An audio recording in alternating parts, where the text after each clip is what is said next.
Nuriddin Ismoilov Jaholat qurbonlari. Egamqul aka bilan rayon markazidan chiqqanimizgacha gaplashmadik hisob. Gapimiz qovushmadi. Qisqa so'rov, qisqa javob. Albatta orada singlim bo'lmaganida so'zlashuv uchun mavzu topilardi. Men gapirardim, u gapirardi. Shu tarzda uning uyiga yetib borganimizni bilmay qolardik. Unaqa deydigan bo'lsak, hozir bu odam bilan ketmasdik-da. Abdukarimning uyiga haydayvering, deb qoldi bir mahal Egamqul aka. Meni ham unda ishim bor. Bir yo'la bitirib kelaman. Bu tomonlarga yana qachon yo'lim tushadi? Avvaliga uning gapiga hayron bo'ldim. Keyin tusmollab maqsadini ozgina angladim. Ammo uning keyingi gapi biroz tushuniksiz edi. Mening o'ylaganimga to'g'ri kelmasdi. Bu tomonlarga endi qaytib kelmayman demoqchimi? Demakki, singlimga uylanish niyatidan qaytdimi?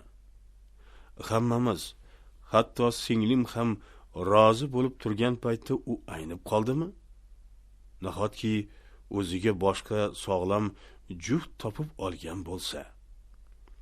Umuman olganda, hozir uni gipnoz holatiga tushirib, ichidagi gaplarning hammasini bemalol sug'urib olishim mumkin.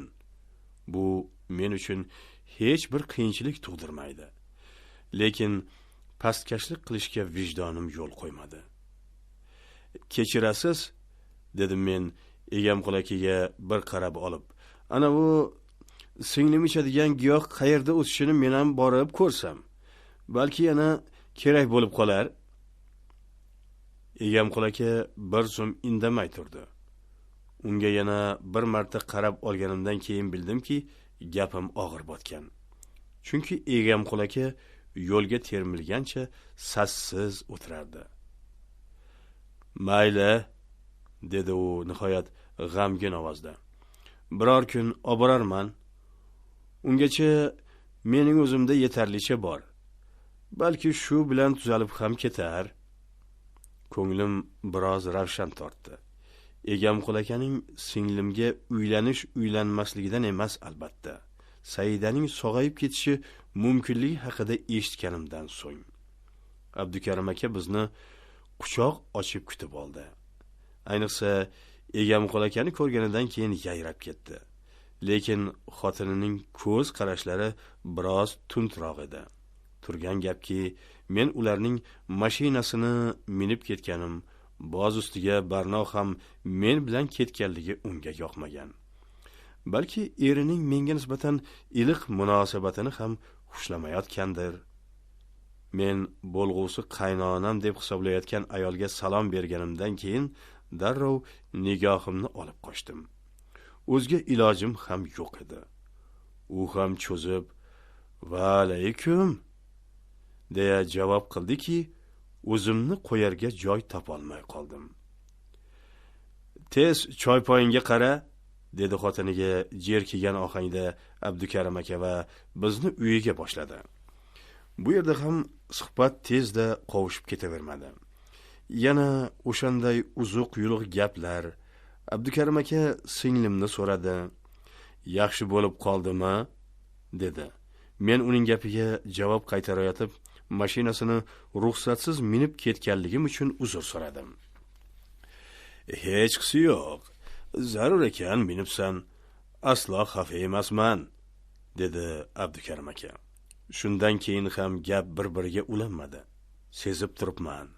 Agar men bo'lmaganimda ikki oshna maza qilib suhbatlashishgan bo'lardi. Shu boisdan ham menga javob berishlarini so'radim. Biroq Abdukarim aka ko'nmadi. "Sen bilan 50-50 qilamiz, keyin ketasan. Ungacha o'tir." Ko'nishdan boshqa iloj topolmadim. Qiziq. Ozgina ichganimizdan keyin gaplarimiz ham biroz qovushganday bo'ldi. Shunday esada ko'p o'tirmadim. Bo'lg'usi qaynonam ovqatini suzmasidan burun yo'lga otlandim. Hovlidan chiqar chog'imda Barnoning onasi: "Qizimizga uyini eslatib qo'yarsiz?" dedi tagdor qilib. "Xo'p", dedim men qizarib-bo'zarib. Uyga yetib kelsam, Saida uyg'onibdi. Hatto Barno ikkalasi hovlilarni supurishibdi, ovqat tayyorlashibdi. Otamning ham kayfiyati chog'. Xayriyat-ey, deya xayolimdan o'tkazdim. Quyosh botib, atrofga qorong'ilik etagini yozganidan keyin Abdukarim aka mashinasida kelib qoldi. Qizini olib ketgani kelgan shekilli deb o'ylagan edim. Biroq uning niyati boshqa ekan. Singlimga Egamqul-akadan sovchi bo'lib kelibdi. Egamqul-akaning niyatini anglab yetgan edim-u, lekin uning o'zi meni shubhalantirib qo'ygandi-da. Qizim ketsa, Sobir ikkovimiz qiynalib qolamiz. Kir-chir yuvish, ovqat-povqat qilish degan gaplar bor. Mening xushim kelmaydi. Sobir ham erta bir kun ishga o'tib ketsa, vaqti yetmaydi bunaqa ishlarni qilishga. Shunga ko'ra, avval Sobirni uylantirib, keyin Saidani uzatsakmi deb o'ylovdim-da, dedi otam. Bo'lmasa uylantiring. O'zim sovchi bo'lib boraman. Savob ishga hamma vaqt biz tayyormiz. Tem bo'li Sobirda yigitga, dedi Abdukarim aka. Men boshimni egdim, qizardim. Tilim mumlandi. Shunchalik meni o'ylantirib, savob ish qilmoqchi bo'lgan odam koshki edi o'zining qiziga oshiqu beqarorligimni bilsa. Balki bilar, sezgandir ham. Balki shu gaplarini aytish orqali qizini menga bermoqchiligini bildirib qo'ygandir. Lekin nima bo'lgan taqdirda ham avval mendan sado chiqish kerak.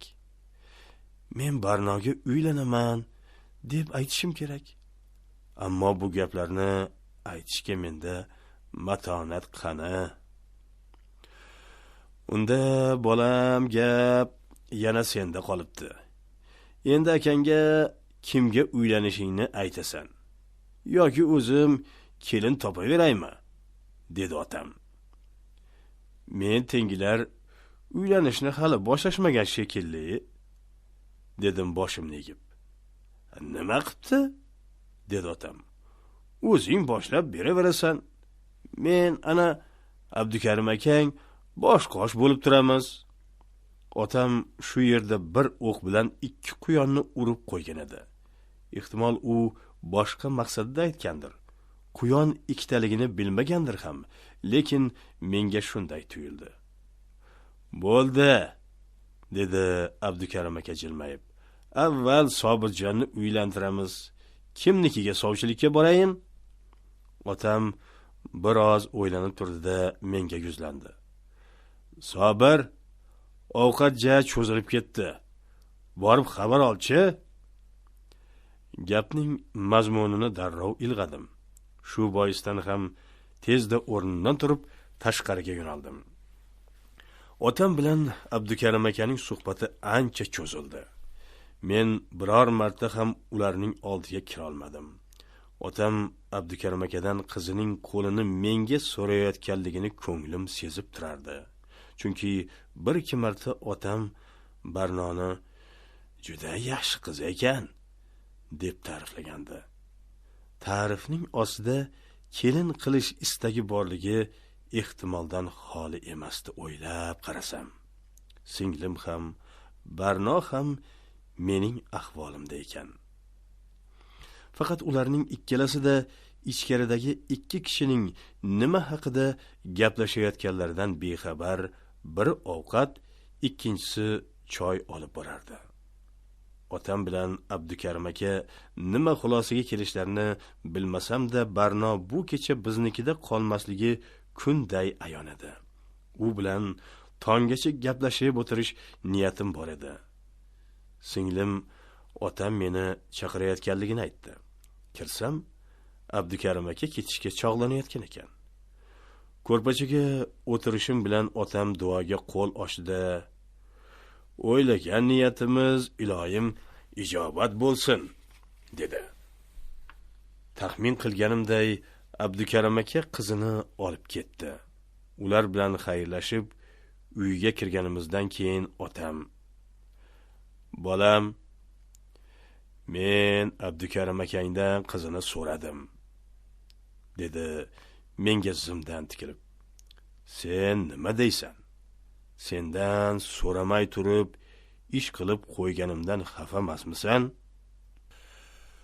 Otam ayni ko'nglimdagi ishini qilganligini men unga qaysi yuz bilan aytayin? Lekin o'zimning ham istagim shunaqa ekanligini otamga bildirib qo'yishim kerak edi. Shu boisdan u nima dedi deya otamning savoliga savol bilan javob berdim. Bersam shunday yigitga beraman-da, lekin onasidan bir og'iz so'rayin, keyin qizimizning ham ko'nglini bilayin dedi. Menimcha rozi bo'ldi-yov. Barnoning onasi menga qanday munosabatda ekanligini bugunning o'zida ko'rgan edim. Agar onasiga qolsa ko'nmasligi aniq. Lekin Abdukarim aka bilan qiz men tomonda bo'lsa ko'nmay qayoqqa borardi? Otamga aniq bir javob qilmay o'zimning xonamga o'tib ketdim. Ertasiga Nurali qorin qo'ygan, yo'g'on ovozli, sipo kiyingan bir odamni yetaklab keldi. Mana bizning qahramonimiz, dedi meni ko'rsatib. Andak hijolat chekdim. Biroz qizargan bo'lsam ham ehtimol. Avval menga qahramonlik nisbatini berib hech kim aytmagan edi. Agar tanish bilishlar oldida bo'lganda ham noqulay tuyulmasdi. Jo'ramiz hamma vaqt ko'pirtirib gapiradi, dedim men haligi odamga jilmayib qarashga harakat qilib. Ko'rishish uchun qo'l uzatar ekanman. Shu safar ko'pirtirmadi shekilli, dedi u kishi kulib. Sizni butun oblast qahramon deb biladi. Ja unchalik emas. Hamma qatori odamman. Uyga kiramiz, yuringlar, dedim gap mavzusini o'zgartirishga urinib. Jo'ra, ishlarimiz ko'p. Akaxonni ham har bir minuti hisobda. Shuning uchun maqsadga ko'chib qo'yaveraylik. Xullas bu kishining, deya Nurali yonidagi odamning yelkasiga qo'lini qo'ydi. Ismi Nodirboy aka. Rayonda birinchilardan bo'lib kooperativ ochgan. 4 ta fermasi bor. Qora mollarini ham soni 1000ning tagiga borib qolgan. Vinzavod ham bu yoqqa qarashli. Yetadi, dedi Nodirboy aka Nuraliga qarab. Indamasam rayondagi hamma narsani menikiga aylantirib qo'yasan. U menga yuzlandi. Yonimga kelib qo'limdan tutdi. Uka, gap bunday, dedi salmoq bilan. Seni birgalikda ishlashga taklif qilib keldim. Telexlikka, deya gapga qo'shildi Nurali. Ozgina jim tur, dedi unga qovog'ini uyib Nodirboy aka. Birga ishlasak kam bo'lmasning uka. Yana jonni xatarga qo'yish, yana xavf-xatar iskanjasida yashash. Shu ish tufayli qancha narsa yo'qotdim. Takrorlasam, qolganini ham yo'qotishim hech gap emas. Shu kerakmi menga? Yo'q aka, men ozgina dam olmoqchiman. Hali ishlash niyatim yo'q. Agar taklif qilayotganingiz tan soqchilik bo'lsa, unda uzr. Men bunaqa ishni boshqa qilmayman deb o'zimga o'zim qasam ichganman. Qo'ysangchi jo'ra. Hozir zamon o'zgarib ketdi. Ilgarigida yashamoqchi bo'lsang, kuning o'tmay qoladi. Vaqtida otingni qamchilab qol. Bunaqa imkoniyat hamma vaqt ham bo'lavermaydi. Kecha ko'rding-ku jo'ralarning ahvolini. Agar shunda yuraversang, 4 kunda seni ham ulardan farqing qolmaydi, dedi mening javobimdan birdan qizarib ketgan Nurali. Bir gap bo'lar, dedim men unga kulib qarab. Boshqa ish bo'lsa qilasanmi? deya so'radi Nodirboy aka. Aytdim-ku, avval o'zimga kelib olayin deb. bir hafta yetadimi? Aniq va'da bermayman. Xo'p, bir oydan keyin gaplashsak bo'laveradimi? Ungacha ham men senga haq to'lab turaman. Uying ham nurab qopti, deya Nodirboy aka qo'li bilan uyimizni ko'rsatdi. Shu paytgacha e'tibor qilmagan ekanman. Uyimiz ko'zimga g'arib ko'rinib ketdi. U yoq bu yog'ini remont qilib olasan. Keyinchalik agar birga ishlayversak, boshqatdan qurib olasan. Mening o'zim yordam berib yuboraman. Shart emas, dedim biroz asabim o'ynab. Shundoq ham uyning ta'miriga qurbim yetadi. Nodirboy aka mendagi o'zgarishni darrov ilg'adi. Tushunaman hamma narsaga uka. Mayli sen damingni olaver. Biz ham esingdan chiqib qolmaylik, dedi.